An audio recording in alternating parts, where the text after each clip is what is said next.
Assalamualaikum warahmatullahi wabarakatuh. Pada kaum muslimin dan juga muslimat sekalian, mari sama-sama terlebih dahulu kita bersyukur kepada Allah Subhanahu wa taala yang telah memberikan kepada kita rahmat dan juga nikmat yang cukup banyak. Dan kita harapkan daripada kesyukuran itu semoga kita terus mendapatkan curahan rahmat daripada Allah dan segala kebaikan yang kita perlukan sepanjang kita hidup di dunia ini. Begitupun juga di akhirat nanti. Kaum muslimin dan juga muslimat sekalian, dalam kesempatan kali ini ingin saya bagikan suatu ayat yang cukup hebat di dalam Al-Quran. Sehingga hebatnya ayat ini ia mendapatkan julukan Qalbul Quran, yaitu jantung Al-Quran, hati Al-Quran. Ayat yang dimaksudkan ini adalah ayat yang kita semua juga telah pun mengetahuinya, yaitu ayat kursi. Pertama sekali, perkataan kursi bukanlah seperti kursi yang kita duduk, yang kita fahamkan. Cuma kursi ini sangat luas makna dan juga maksudnya, yang mana pada waktu atau kesempatan yang terhad ini itu tidak akan saya bahaskan, kerana fokusnya dalam kesempatan kali ini adalah untuk menuntun kaum muslimin dan juga muslimat sekalian tata cara membaca ayat kursi dengan baik. Itu fokus utamanya. Kerana saking popularnya ayat kursi ini ramai di kalangan umat Islam yang telah menghafalnya.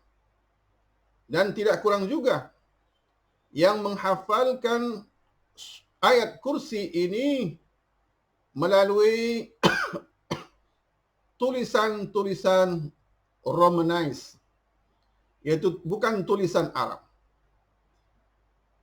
Jadi inilah tujuan apa yang ingin dilakukan untuk beberapa sesi ini atau sesi rekaman ini, kerana pembahasan atau tuntunan atau bimbingan ayat kursi ini agak panjang sedikit, dan kita pula dalam rekamannya tidak mahu setiap sesi rekaman itu mengambil masa yang terlalu panjang. Nah, seperti yang telah dikatakan, kehebatan ayat kursi bila di mana dibaca, yang pertama dapat menghindarkan kita dari segala keburukan dan juga kejahatan. Keburukan dan kejahatan apa saja yang bisa dinamakan, yang boleh kita namakan, sama ada yang terutama kejahatan daripada jin dan syaitan. Kerana segala jin, segala syaitan, jin yang terhebat adalah jin ifrit. Hatta dikatakan, bila mana dibacakan ayat kursi, jin ifrit pun akan terhapus. Dan begitu pun juga segala kejahatan-kejahatan yang lain, sama ada kejahatan daripada manusia, kejahatan daripada hewan, atau kejahatan apa saja daripada makhluk-makhluk ciptaan Allah. Dan begitu pun juga dikatakan dalam satu riwayat, siapa saja membaca ayat kursi sebelum tidur, maka Allah Subhanahu wa taala akan mengirimkan tidak kurang daripada 70,000 malaikat untuk bersamanya. Dengan setiap malaikat akan memohonkan keampunan untuknya sampailah menjelang subuh. Dan begitu pun juga dalam riwayat yang lain dikatakan, fadilat atau keutamaan membaca ayat kursi bila mana dibaca, Allah Subhanahu wa taala akan memelihara setiap rumah yang membaca ayat kursi, bukan saja rumahnya, bahkan rumah-rumah di sekitarnya atau bersekitaran dengannya. Dan begitu pun juga dikatakan antara fadilat ayat kursi bila mana dibaca Allah Subhanahu wa taala atau bila mana dibaca semasa kesempitan atau kesulitan, Allah Subhanahu wa taala akan memberikan pertolongan bagi menyelesaikan kesempitan dan kesulitan yang kita hadapi. Dan begitu pun juga dikatakan dalam satu riwayat yang lain, bila mana ayat kursi ini dibaca setiap kali selepas salat, maka Allah Subhanahu wa taala akan memberikan perlindungan kepada siapa yang membaca ayat ini. Dan begitu pun ada banyak lagi fadilat-fadilat, keutamaan-keutamaan ayat kursi. Jadi itu sebabnya kita mengambil inisiatif ini untuk membicarakan atau membimbing tata cara membaca ayat kursi ini dengan baik, dengan betul.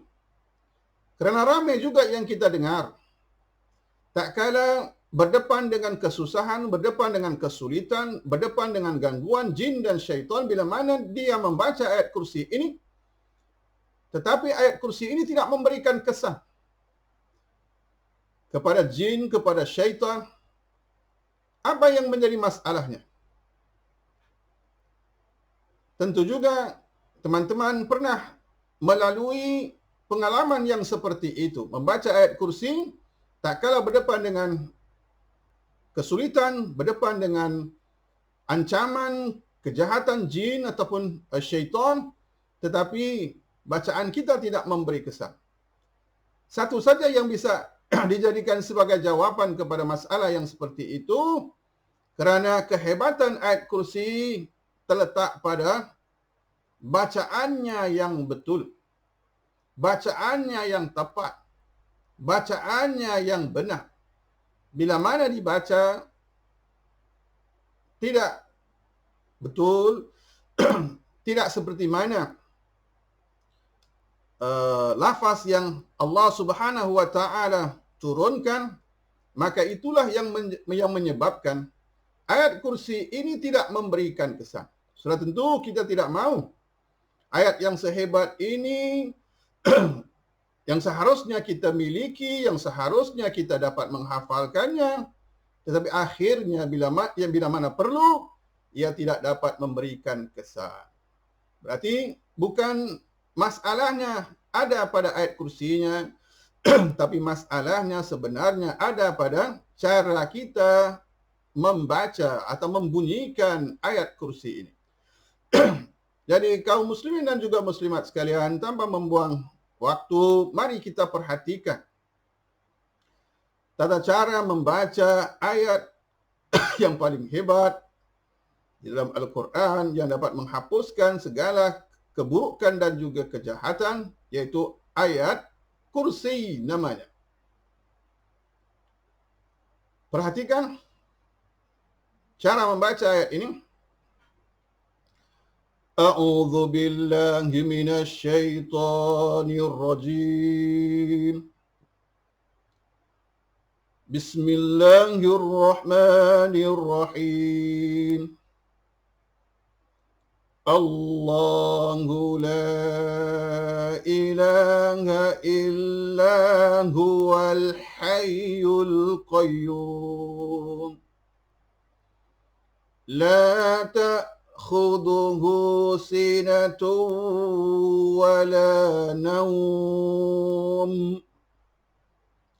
Lahu ma fis samawati wa ma fil ard. Man dhal ladzi yashfa'u 'indahu illa bi'idhnih. Ya'lamu ma baina aydihim wa ma khalfahum wa la yuhituna bi syai'in min ilmihi illa bima syaa.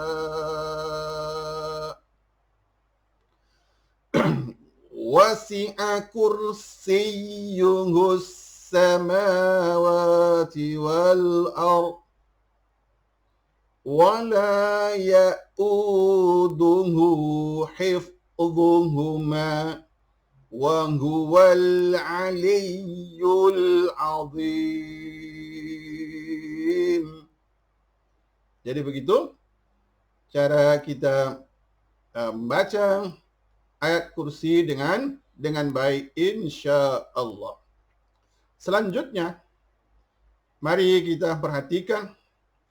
Namun sebelum itu, seperti yang selalu diingatkan, apa jua ayat-ayat Al-Quran ataupun kalimah-kalimah Arab yang mau kita baca, dua faktor yang penting. Yang pertama adalah membunyikan setiap huruf dengan betul dan benar. Karena seperti yang telah dikatakan, dalam bahasa Arab ada banyak huruf-huruf yang hampir sama tapi tidak serupa bunyinya. Itu yang perlu kita membunyikan setiap huruf dengan bunyinya yang sebetulnya. Bagi mereka yang membaca ayat kursi melalui tulisan-tulisan bahasa Melayu ataupun Indonesia, itu yang selalunya tidak dapat dibaca dengan betul. Kerana sebutan-sebutan hurufnya itu disebut dengan tidak tepat atau tidak benar. Yang kedua adalah bacaan panjang dan pendek. Kerana bacaan panjang dan pendek ini akan memberi kesan kepada makna dan juga maksudnya. Jadi, dua faktor itu perlu kita perhatikan bila mana setiap kali kita membaca Al-Quran dan juga apa jua kalimah-kalimah Arab yang lain. Mari langsung kita perhatikan ayat yang pertama daripada ayat kursi ini. Sebenarnya ayat kursi ini merupakan satu ayat tersendiri. Namun di dalam ayat kursi itu ada pecahan-pecahannya agar kita dapat membacanya satu bahagian dengan satu bahagian. Bahagian yang pertama daripada ayat kursi. Perhatikan sebutan huruf-hurufnya. Allah. Allah, Allah, bukan Allah, bukan Allah, bukan Allah, bukan Allah, Allah. Ini lafzul jalalah sangat penting, yang merupakan nama Allah Subhanahu wa Ta'ala yang Maha Agung. Justru kita tidak bisa menyebutnya dengan selain daripada bunyinya yang betul, iaitu Allah, bukan Allah, bukan Allah. Allahu la, huruf lam, ilaha, ha, ilaha, Allahu la ilaha illa huwal, huruf ha juga. Ada tiga ha di sini, ha besar, ha tebal. Allahu la ilaha illa huwal, huwal. Selanjutnya al-hayyu, huruf ha. Maka harus dibezakan huwa, ha, dengan hayyu. Huwal hayyul qayyum, huruf qaf, bukan qayyum tapi qayyum. Begitu. Allahu la ilaha illa huwal hayyul qayyum. Selanjutnya, la ta, bukan la ta, tapi tak. Hamzah mati. Hamzah sakinah atau hamzah mati. Itu disebut dengan tak, bukan tak, yang menggunakan huruf kaf, tak, tidak. Atau bukan tak, itu huruf ain tapi tak. Begitu aja. La ta khudhu, huruf khaf. Ini antara huruf yang paling banyak disebut dengan salah. La ta'khudhuhu. Banyak yang membaca la ta'khudhuhu. Itu sebabnya bacaan ayat kursi tidak memberi apa-apa kesan kepada. Yang betul, la ta'khudhu, huruf zal. Bukan la ta'khuzuhu, bukan ta'khuzuhu, tapi la ta'khudhuhu, huruf ha sekali lagi. Sinatu, huruf sin. Sinatu wala naum. Perhatikan sekali lagi. La ta'khudhuhu sinatu wala naum. Selanjutnya. Lahu, huruf ha sekali lagi. Ma fis samawati. Lahu ma fis samawati wa ma fil ard. Fil ard. Ard. Rudhat. Bukan fil ard. Bukan fil ard. Tapi fil ard. Ujungnya mesti tebal. Fil ard. Gitu. Lahu ma fis samawati wa ma fil ard. Selanjutnya. Manzal. Perhatikan huruf za. Manzal ladzi. Kedua-duanya huruf zal. Bukan zi. Bukan manzal ladzi. Kalau selama ini yang kita baca, itu yang menyebabkan bacaan ayat kursi kita tidak memberikan kesan. Man dzalladzi yashfa'u, huruf a, ain, yashfa'u indahu, huruf ain sekali lagi, yashfa'u in, bukan yashfa'u in. Tapi yashfa'u mesti bunyinya o. In, huruf i. Indahu. Ha, hu. Illa bi'idnih.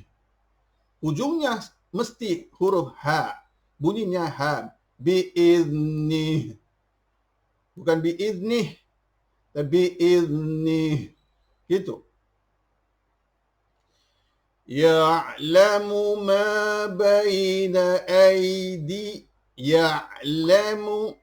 Ya'lamu. Huruf a sekali lagi. Ya'lamu. Bukan ya'lamu. Bukan ya'lamu. Tapi ya'lamu ma baina ai. A. Bukan aidihim tapi ai. Yang ini ya'a. Ya'lamu ma baina ai. Ai, bukan ai. Itu yang perlu kita bedakan antara a sama a. Aidihim. Aidihim. Huruf ha. Sekali lagi. Wa ma khalfahum. Kha. Bukan halfahum. Bukan halfahum. Ramai yang membacanya dengan bunyi halfahum, tapi yang betul wa ma khalfahum. Selanjutnya wala yuhi, huruf ha. Wala yuhi. Ha. Bukan wala yuhi. Wala yuhi. Tu huruf to. Tu bukan tu. Bukan wala yuhi tu. Seperti yang ramai yang membaca seperti itu. Itu yang menyebabkan tidak memberi kesan. Sebutan yang betul. Wala yuhitu huruf ta. Tuna bisyai. Huruf shin. Bisyai'im. Bukan im. Bisyai'im. Im. Min ilmihi. Ini huruf i. Bukan ilmihi. Bukan min ilmihi. Min ilmihi illa bima syaa. Rusya. Bukan bimasa. Bima syaa. Perhatikan. ولا يحيطون بشيء من علمه إلا بما شاء. Selanjutnya wasi'ah, bukan wasi'ah, bukan wasi'ah tapi wasi'ah. Wasi'ah kursiyuhu. Kursiyu, si, bukan wasi'a kursi, tapi si disabdukan, digandingkan antara sin sama ya. Wasi'a kursiyuhus ha hus. Terus huruf sin. Wasi'a kursiyuhus samawati wal ard. Raddat. Wala ya'uduhu. Wala ya'u. Wala ya'u. Bukan ya'u. Tapi ya'u-a. Wala ya'uduhu. Perhatikan di sini ada ha sama ha. Bedakan sebutannya. Penting. Wala ya'uduhu hifz. Hifzu huruf dha. Hifzuhuma. ولا يؤوده حفظهما وهو العلي. Bukan Ali tapi وهو العلي العظيم. Keduanya huruf a. Aliyul azim. Huruf dha. Hifzu huruf dha. Azim huruf dha, bukan azim. Kalau kita baca dengan bunyi azim, ia tidak akan memberi apa-apa kesan. Bila mana kita membaca ayat hebat ini. Wala ya'uduhu hifzuhuma wa huwal aliyyul azim. Aliyyul, bukan aliyul. Bukan aliyul. Aliyyul azim. Jadi begitulah. Bagian pertama, bagaimana cara kita membunyikan setiap huruf yang terdapat dalam ayat kursi ini dengan baik. Dan insya Allah pada bagian yang seterusnya nanti, kita akan fokus kepada membunyikan panjang pendek yang terdapat dalam ayat kursi ini. Jadi kita sampai di sini terlebih dahulu. InsyaAllah kita akan bertemu lagi selanjutnya. Sekian wabillahi taufik. Wassalamualaikum warahmatullahi wabarakatuh.